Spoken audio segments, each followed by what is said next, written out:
Bonjour à tous, alors aujourd'hui je vais vous parler de l'une des légendes les plus ancrées dans l'esprit des Lyonnais. Elle est à la fois insensée mais presque plausible. Allez, venez avec moi, je vous emmène découvrir le secret de la basilique Notre-Dame de Fourvière. Sa légende dit qu'il y aurait un lac dans sa colline.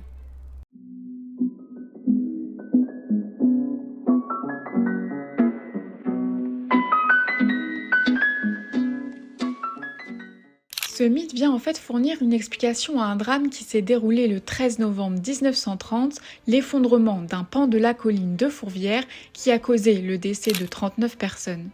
Ce premier glissement de terrain a englouti plusieurs immeubles.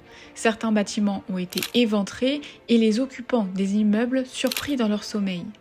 Mais moins d'une heure après ce premier glissement de terrain, les sauveteurs sont alors surpris par une seconde coulée plus meurtrière. Le lac qui serait situé sous le cimetière de Loyasse n'a officiellement jamais été retrouvé. En revanche, la colline de Fourvière abrite une galerie de souterrains fermée aux Lyonnais. Dans la presse, les jours suivant le drame, les témoignages s'enchaînent de Lyonnais qui affirment l'existence d'un monde souterrain sous la colline. Le maire de Lyon reçoit des dizaines de courriers, dont le plus connu est celui de la veuve Richard. Elle affirme dans une lettre à Édouard Herriot avoir fait du bateau sur un lac sous la colline.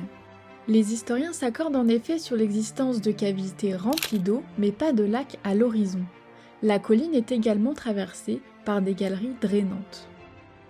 Leur objectif est d'évacuer le surplus d'eau qui est ensuite déversé dans la Saône au lieu de s'infiltrer en créant des dégâts comme en 1930.